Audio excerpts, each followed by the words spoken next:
Bismillahirrahmanirrahim. Assalamualaikum warahmatullahi wabarakatuh. Alhamdulillah, alhamdulillahirrahmanirrahim. Wabihi nasta'in wa ala umuri sayyidina Muhammadin wa ala alihi wa sahbihi ajma'in. Amma ba'du. Baik, hari ini adalah pertemuan ke-11 dari video perencanaan wilayah.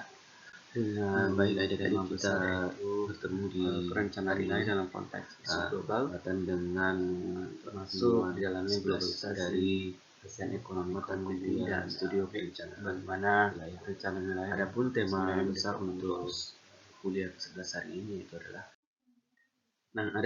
untuk kuliah ke-11 hari ini dengan isu global terhadap perubahan wilayah, pertama adalah bagaimana sebenarnya konteks atau konsep dari globalisasi. Yang kedua, bagaimana pendekatan dari ASEAN Economic Community yang mempengaruhi isu-isu pengembangan wilayah di Indonesia. Yang terakhir adalah Millennium Development Goals atau MDGs sebagai pembaharuan dari Sustainable Development Goals.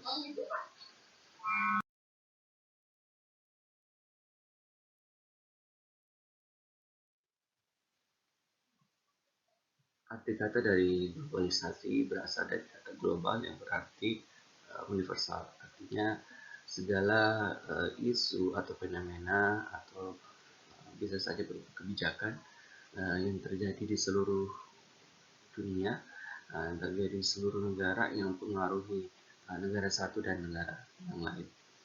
Nah, ada beberapa pengertian yang terkait dengan globalisasi.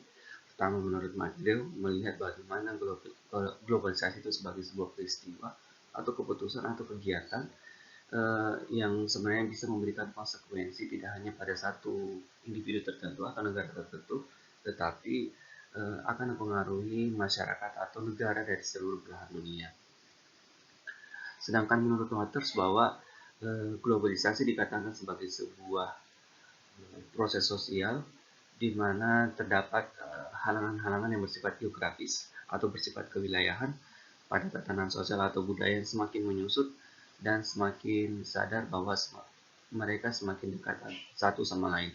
Artinya jarak satu tempat atau satu negara ke negara yang lain itu tidak dibatasi lagi berdasarkan jarak geografis. Artinya ada kedekatan tertentu yang kemudian bisa memperkuat sistem hubungan satu negara dengan negara yang lain. Sedangkan menurut Arbrow menyatakan bahwa globalisasi menyangkut seluruh proses di mana penduduk dunia terhubung ke dalam komunitas dunia tunggal, yaitu komunitas global. Nah, yang tadi saya jelaskan, walaupun ada jarak antar satu tempat dengan tempat yang lain, tetapi dengan globalisasi jarak tersebut menjadi kabur karena adanya perkembangan teknologi, karena adanya hubungan sistem sosial satu negara dengan negara yang lain. Nah, sedangkan menurut Richard menyatakan bahwa globalisasi itu menyangkut masyarakat yang sebelumnya terpencar-pencar dan terisolasi satu sama lain. Kemudian adanya globalisasi mendorong sebuah hubungan ketergantungan, sebuah hubungan kebutuhan satu sama lain dalam konteks persatuan dunia. Kenapa sebenarnya globalisasi terjadi? Ada beberapa alasan yang menyatakan bahwa globalisasi terjadi karena pertama kemajuan ilmu pengetahuan dan teknologi, ya karena berkembangnya ilmu pengetahuan, munculnya teknologi terbaru, akhirnya sekat-sekat komunikasi yang selama ini terbatasi oleh jarak seolah-olah menjadi hilang karena adanya perkembangan teknologi tersebut. Kemudian terbukanya sistem perekonomian negara, ya, masih karena pengaruh teknologi sehingga negara membuka diri terhadap perdagangan secara global. Kemudian rivalisme keuangan internasional dan semakin besarnya keinginan orang untuk melakukan traveling antar satu negara dengan negara yang lain. Ya, saat ini juga kita menghadapi berbagai macam hal yang mendorong semakin terbukanya upaya globalisasi. Apa yang terjadi di luar negeri akan sangat gampang kita akses di dalam negeri. Ini karena adanya pengaruh-pengaruh yang sifatnya mempercepat terjadinya upaya globalisasi di Nusa Tenggara. Ada beberapa ciri-ciri dari globalisasi. Yang pertama adalah perubahan dalam konsep ruang dan waktu. Dalam hal ini, perkembangan barang-barang seperti telepon genggam, televisi, satelit, dan internet menunjukkan bahwa komunikasi terjadi demikian cepat tanpa adanya batas ruang dan waktu. Yang kedua adalah pasar dan produksi ekonomi di berbagai negara. Nah, kondisi ini menyebabkan satu negara dengan negara yang lain akan berbeda produksinya sehingga menjadi saling ketergantungan sebagai akibat dari pertumbuhan perdagangan internasional, peningkatan pengaruh perusahaan multinasional maupun adanya dominasi negara semacam WTO terhadap penguasaan barang dengan produksi-produksi tertentu. Yang ketiga adalah peningkatan interaksi kultural melalui perkembangan media massa, melalui televisi, film, musik, transisi berita dan olahraga tingkat internasional. Saat ini kita dapat mengonsumsi dan mengalami gagasan dan pengalaman baru melalui hal-hal yang melintasi beraneka ragam budaya, misalnya dalam fashion, literatur, dan makanan. Misalnya contoh kecil juga ini kalau K-pop, kita akan sangat tergantung, masyarakat Indonesia sangat tergantung dengan dari mana negara memproduksi dari fashion, musik, dan lain sebagainya terkait dengan K-pop tersebut. Kemudian yang keempat adalah meningkatnya masalah bersama. Nah, ada isu-isu yang sifatnya tidak hanya terjadi pada satu negara, tapi juga dialami oleh negara yang lain. Misalnya isu perubahan iklim, kemudian isu krisis multinasional, misalnya yang terjadi di Palestina akan sangat mempengaruhi kondisi beberapa negara di luar dari negara Palestina, maupun adanya inflasi-inflasi yang sifatnya inflasi regional dan lain sebagainya. Ada beberapa teori globalisasi menurut berbagai pakar. Yang pertama, menurut para globalis menyatakan bahwa mereka cenderung lebih positif dan menerima atau optimis menyatakan bahwa globalisasi akan menghasilkan masyarakat dunia toleran dan bertanggung jawab. Mereka ini pro terhadap adanya globalisasi dan dinilai globalisasi ini adalah hal yang baik. Kemudian menurut para globalis pesimis atau anti globalis menyatakan bahwa fenomena globalisasi adalah sebuah fenomena yang negatif karena hal tersebut sebenarnya adalah bentuk penjajahan barat, terutama Amerika Serikat, yang memaksa sejumlah bentuk budaya dan konsumsi yang homogen dan terlihat sebagai sesuatu yang benar di permukaan. Nah, mereka ini anti terhadap proses globalisasi dan menyatakan bahwa globalisasi itu sebuah bentuk penjajahan baru, terutama yang dilakukan oleh Amerika Serikat. Yang ketiga, para tradisionalis menyatakan bahwa mereka sebenarnya tidak percaya globalisasi yang tengah terjadi saat ini. Mereka merujuk bahwa kapitalisme telah menjadi sebuah fenomena internasional yang selama ratusan tahun.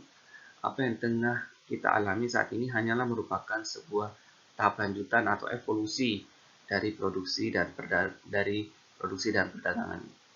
kapital. Sedangkan menurut para transformalis menyatakan bahwa globalisasi seharusnya dipahami sebagai seperangkat hubungan dan saling berkaitan dengan murni melalui sebuah kekuatan yang sebagian besar tidak terjadi secara langsung.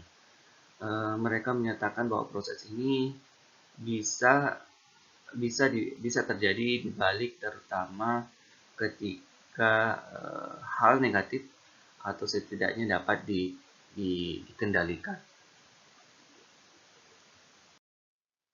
Nah, proses panjang dari globalisasi sebenarnya bermula dari bagaimana eh, globalisasi itu muncul ketika adanya proses perdagangan antar negeri yang sebenarnya sudah terjadi sejak 1000 atau 1500 tahun yang lalu, yang sebenarnya dikuasai oleh negara Cina dan India, termasuk perdagangan Cina India masuk ke Nusantara melalui jalur laut. Dan kemudian muncul dominasi perdagangan Muslim di Asia dan Afrika, juga membuka peluang terjadinya perdagangan secara lintas negara. Pada tahap berikutnya terjadi eksplorasi dunia secara besar-besaran, giliran dari bangsa Eropa, Spanyol, Portugis, Inggris, dan Belanda.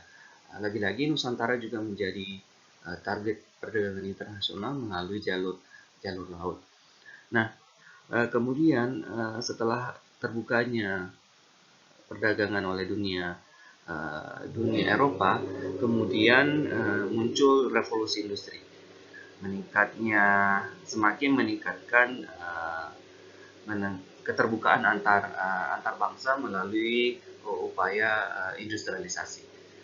Selanjutnya berkembang lagi kolonialisasi di dunia yang membawa pengaruh besar terhadap difusi kebudayaan di dunia.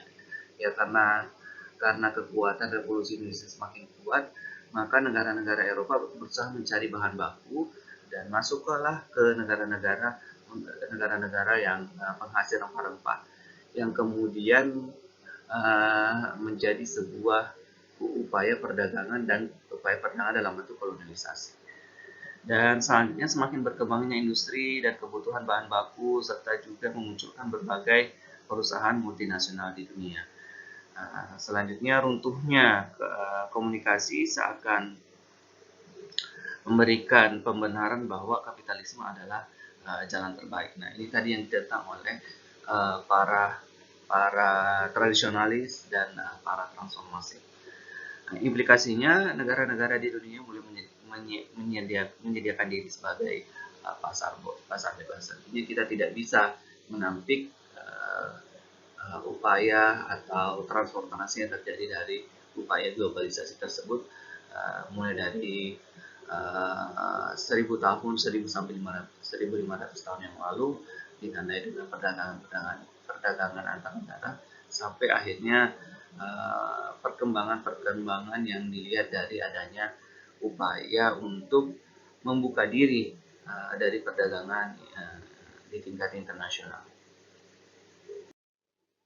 Nah, ada beberapa bentuk globalisasi. Yang pertama, globalisasi perekonomian dilihat pada suatu proses kegiatan ekonomi dan perdagangan di mana negara-negara di seluruh dunia menjadi satu kekuatan pasar yang semakin terintegrasi dengan tanpa rintangan batas dari negara.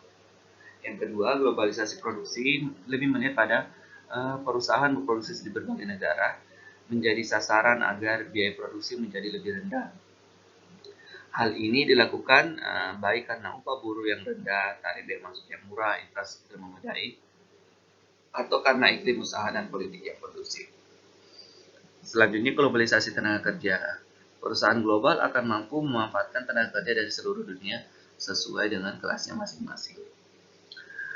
Sedangkan untuk globalisasi jaringan informasi, masyarakat suatu negara dengan mudah dan cepat mendapat informasi dari berbagai negara-negara di dunia karena kemajuan teknologi antara lain melalui TV, radio, media cetak, dan lain sebagainya. Kemudian globalisasi perdagangan. Nah, berbeda dengan globalisasi yang lain, globalisasi perdagangan lebih terwujud dalam bentuk penurunan dan penyeragaman tarif serta penghapusan berbagai hambatan tarif. Dengan demikian, kegiatan-kegiatan perdagangan dan persaingan menjadi semakin cepat, ketat, dan fair satu sama lain.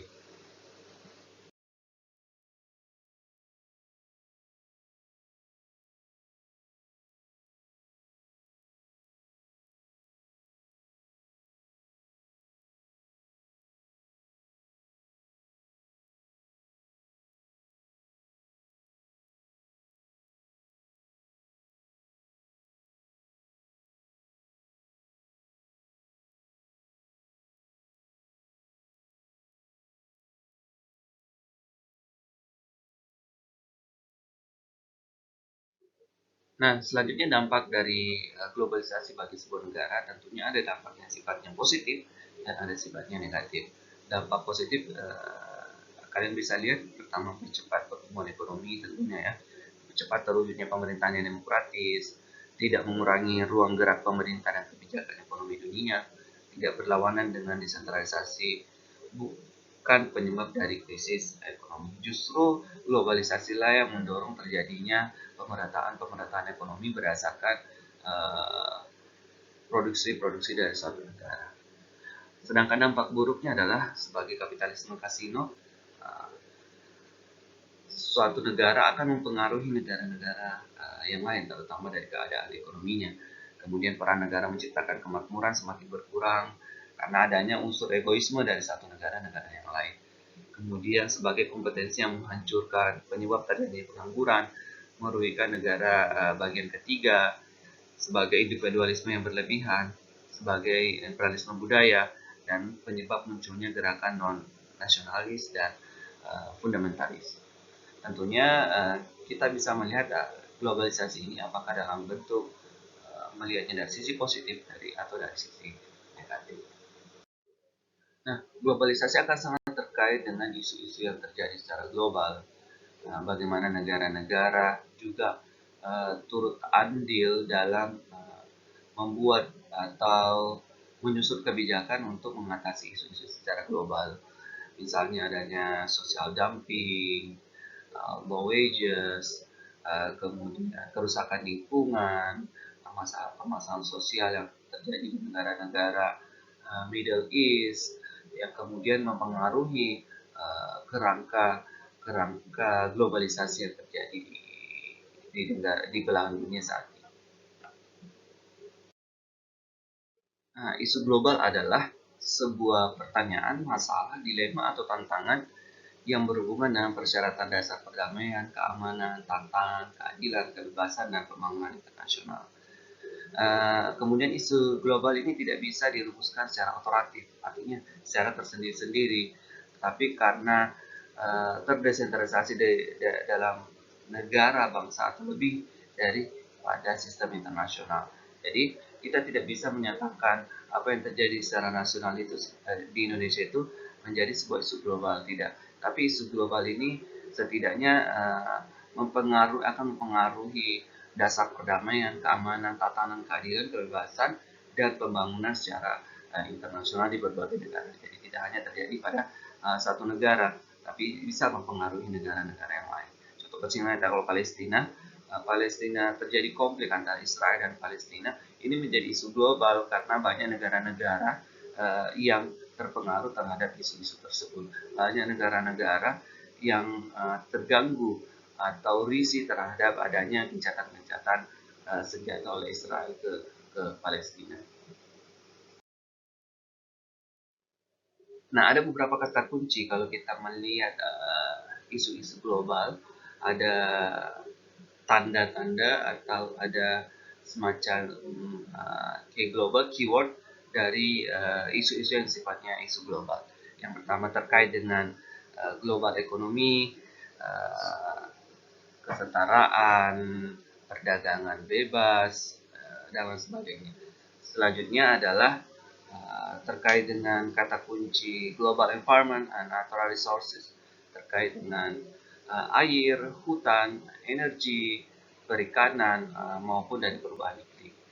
Selanjutnya untuk isu dari human development, kata kuncinya bisa berupa edukasi, pendidikan, kesehatan, nutrisi, kemudian penyakit yang sifatnya dalam bentuk virus atau penyakit-penyakit yang lain. Nah, kata kunci ini pasti akan sangat relevan dengan COVID yang sebenarnya sudah menjadi isu-isu secara global. Selanjutnya global governance terkait dengan konflik, korupsi, sistem negara, global impact, global compact, kemudian internasional, lembaga keuangan internasional yang juga mempengaruhi isu-isu global yang terjadi saat ini. Selanjutnya, apa sebenarnya tolak ukur untuk kita bisa menentukan isu tersebut sebagai isu global? Yang pertama, isu tersebut menarik perhatian elit pembuat keputusan sejumlah negara. Ya, kalau kalau konflik antara Israel dan Palestina akan sangat mudah elit-elit global untuk turut memberikan kontribusi. Nah, kalau kita lihat kemarin tampil Erdogan dengan gagah menentang Israel sebagai dengan berbagai gencatan senjatanya. Kemudian isu-isu tersebut diliput oleh pers dunia. Nah, lagi-lagi kita coba lihat ya konflik Israel dan Palestina, muncullah pers-pers lembaga pers dunia, Al Jazeera, kemudian lembaga-lembaga di bawah PBB yang memberikan informasi, menyampaikan berita terkait dengan isu-isu tersebut. Kemudian indikator yang ketiga adalah isu tersebut merupakan hasil dari studi penyelidikan dan debat berkelanjutan oleh seluruh komunitas internasional. Nah, kita sebagai akademisi yang ada di perguruan tinggi akan memberikan kontribusi dalam bentuk penelitian atau riset terkait dengan hal yang bisa menjadi isu-isu global. Dan kemudian isu-isu tersebut muncul menjadi agenda organisasi internasional. Nah, jelas ya, kalau misalnya antara Israel dan Palestina, kemudian PBB turun tangan untuk bisa memberikan kebijakan-kebijakan yang yang yang bisa menyelamatkan Palestina dari kasus atau permasalahan tersebut. Nah, siapa yang memegang peran penting dalam menentukan isu global tersebut? Yang pertama tentunya adalah countries, negara-negara yang mempunyai permasalahan, punya keterkaitan terhadap isu tersebut. Yang kedua adalah PBB. Nah, PBB berperan penting untuk menjaga perdamaian dunia. Kemudian International Financial Institution, lembaga keuangan internasional misalnya World Bank ataukah Islamic Development Bank. Kemudian international NGOs, lembaga-lembaga yang sifatnya internasional, misalnya yang bergerak di sektor kehutanan ada WWF. Kemudian transnational corporation, perusahaan-perusahaan multinasional, kemudian foundation dan seterusnya. Kemudian ada you atau kita sebagai global citizen juga mempengaruhi isu global. Contoh kecilnya, misalnya kalau ada isu yang terjadi di Instagram, viral di Instagram, satu komentar kita saja itu akan mempengaruhi dunia. Orang akan satu individu dan ditambah dengan individu yang lain, akhirnya menjadi sebuah isu yang viral. Setelah itu diangkatlah sebagai sebuah isu global.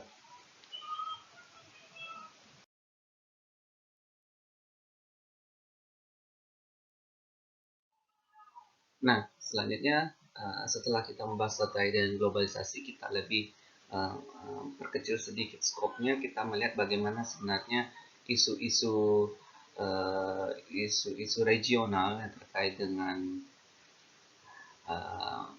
MEA atau masyarakat ekonomi ASEAN juga mempengaruhi isu-isu pengembangan wilayah yang terjadi secara nasional maupun di tingkat provinsi atau daerah. Nah, ASEAN adalah sebuah kerjasama antar negara-negara yang ada di Asia Tenggara, di mana pemrakarsanya itu adalah Thailand, Malaysia, Indonesia, Filipina, dan Singapura, ditambah dengan beberapa negara-negara yang lain yang tergabung sesuai dengan kapasitasnya masing-masing. Misalnya ada Brunei, Vietnam, Laos, Myanmar, dan Kamboja.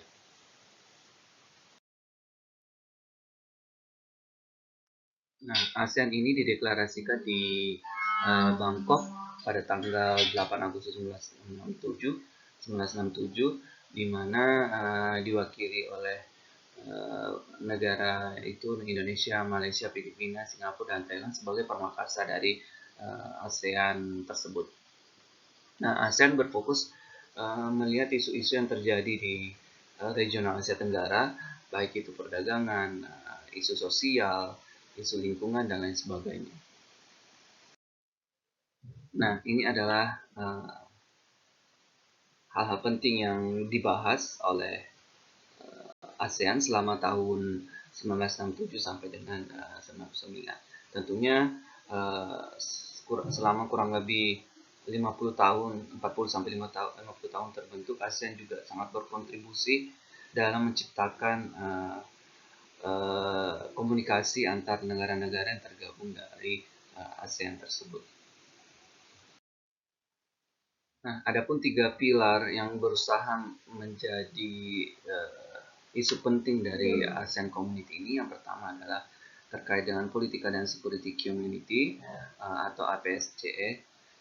Kemudian yang kedua terkait dengan ekonomi, ASEAN Economic Community (AEC), dan yang terakhir adalah ASEAN Social Cultural Community (ASCC).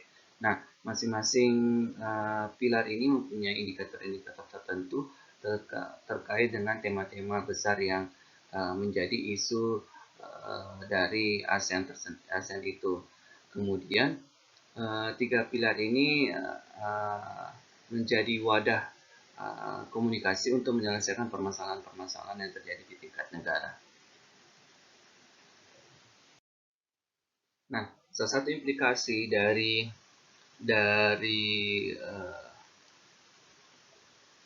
masyarakat ekonomi ASEAN ada terhadap isu yang terjadi secara nasional, karena adanya terbukanya perdagangan di lintas Asia Tenggara yang semakin besar, akhirnya membuka peluang pengembangan perdagangan di Indonesia melalui pengembangan tol laut. Kita tahu ya dari program dari Presiden Jokowi untuk menghubungkan satu pelabuhan dengan pelabuhan yang lain menjadi satu jalur perdagangan yang akan memberikan kontribusi terhadap perdagangan di tingkat internasional. Nah, isu ini kemudian menjadi fenomena yang harus dihadapi oleh pemerintah daerah di tingkat provinsi maupun kabupaten untuk bisa mengembangkan pelabuhan-pelabuhan yang menjadi pelabuhan yang terbuka untuk perdagangan bebas tersebut. Tentunya ini akan berdampak terhadap kebijakan-kebijakan atau program pengembangan wilayah di tingkat daerah.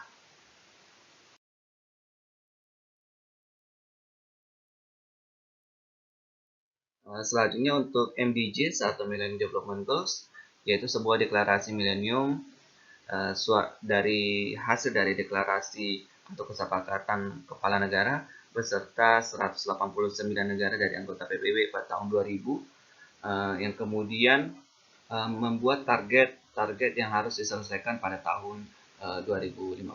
Nah, ada beberapa indikator-indikator atau tolak ukur yang menjadi dasar dari Millennium Development Goals tersebut. Yang pertama adalah terkait dengan kelaparan, ya,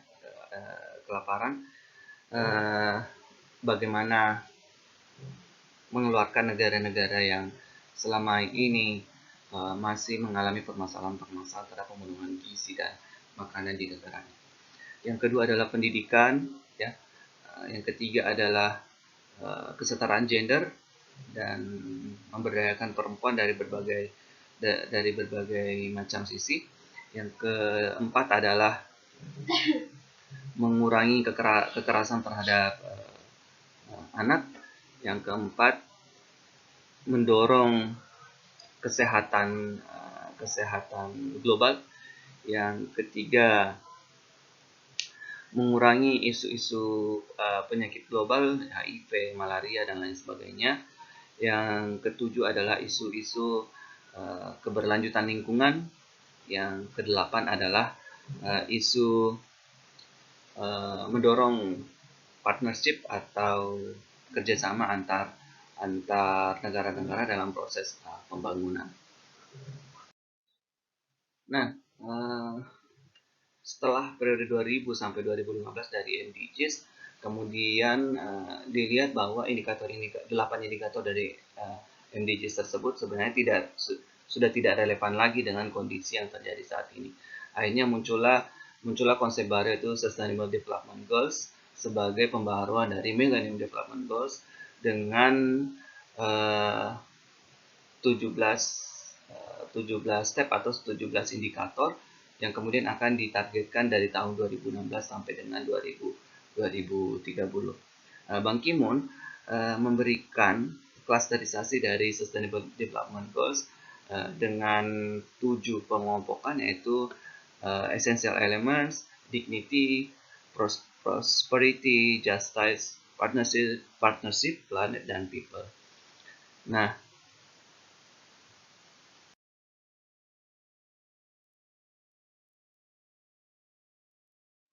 ini adalah elemen-elemen dari Sustainable Development Goals ada 17, mulai dari no poverty, isu kesetaraan, no hunger, isu kelaparan, kemudian kesehatan, edukasi, gender, kebutuhan sanitasi dan air bersih, energi, ekonomi dan peluang pekerjaan, inovasi dan infrastruktur, kemudian isu keadilan, sustainable city and community, komunitas dan kota berkelanjutan, responsible consumption, kemudian climate action, yang ke-14 terkait dengan potensi perikanan, kemudian yang ke-15 adalah live online, bagaimana mengembangkan potensi-potensi yang ada di daratan.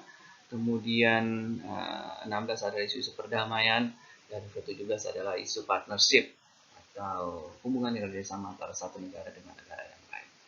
Tentunya dari ke-17 isu-isu ini juga sangat mempengaruhi isu-isu pengembangan wilayah yang terjadi hingga di tingkat daerah. Misalnya terkait dengan sanitasi dan air, ataukah terkait dengan climate change.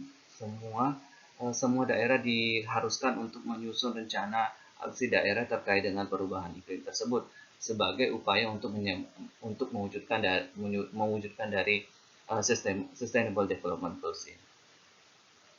Nah, semua kebijakan atau program-program yang terkait dengan pengembangan wilayah seharusnya semua harus merujuk pada tujuan pembangunan berkelanjutan. Sebagai contoh misalnya dari pembangunan geopark yang ada di Indonesia, semuanya harus bisa menargetkan tujuan dari pembangunan berkelanjutan. Misalnya dari tujuan ke-15 atau tujuan ketiga, keempat, dan kelima, yang sebenarnya semua beririsan dengan isu-isu pengembangan wilayah yang ada di sebuah daerah. Nah, dasar dari Sustainable Development Goals, kemudian Indonesia menyusun Sustainable Development Goals ini dalam perspektif desa. Jadi ada tolak ukur dari SDGs tersebut kemudian dikembangkan dalam kerangka pengembangan desa. Hal yang pertama yang menjadi target untuk Sustainable Development Goals di tingkat desa, yang pertama adalah desa tanpa kemiskinan, tanpa kelaparan, desa sehat sejahtera, desa yang memiliki pendidikan dan berkualitas, kesetaraan gender, desa yang layak sanitasi, sampai dengan kemitraan desa. Jadi ke-17 Sustainable Development Goals ini bisa dielaborasi menjadi kebijakan-kebijakan di tingkat desa. Menambahkan satu indikator, yang kemudian menjadi bagian dari Sustainable Development Goals di tingkat desa. Ya, itu di bawah koordinasi dari Kementerian Desa, Transmigrasi dan Pembangunan Daerah Tertinggal. Baik, terima kasih perhatian adik-adik telah mengikuti kuliah ke-11 dari Studio Perencanaan Wilayah dengan tema besar isu global terkait dengan pengembangan wilayah. Tentunya ada beberapa hal yang perlu kita tarik kesimpulan. Yang pertama, bahwa globalisasi jelas tidak hanya mempengaruhi kondisi masyarakat, tetapi juga sangat sangat beririsan dengan isu-isu pengembangan wilayah. Apa yang terjadi di uh, luar negeri terkait dengan isu global tersebut juga akan sangat mudah diakses oleh masyarakat di tingkat daerah. Yang kedua, masyarakat ekonomi ASEAN atau MEA membuka peluang pengembangan perdagangan internasional yang juga mempengaruhi isu-isu perencanaan wilayah di tingkat provinsi atau di tingkat daerah. Salah satu misalnya pengembangan tol laut akan mempengaruhi pengembangan pelabuhan atau sistem perdagangan di tingkat daerah. Yang ketiga, bagaimana isu Millennium Development Goals yang menjadi Sustainable Development Goals kemudian mempengaruhi pengembangan wilayah. Salah satu contohnya adalah upaya pemerintah untuk menyusun kebijakan di tingkat desa dalam rangka menyesuaikan Sustainable Development Goals tersebut dalam konteks pembangunan desa-desa yang ada di Indonesia. Mudah-mudahan materi ini bisa diterima dengan baik dan bermanfaat atau memberikan informasi menambah hasanah keilmuan buat adik-adik. Sekian. Saya tutup kuliah untuk ke-11 hari ini. Sampai ketemu di pertemuan ke-12 sebagai materi akhir untuk studio perencanaan wilayah. Sekian. Wassalamualaikum warahmatullahi wabarakatuh.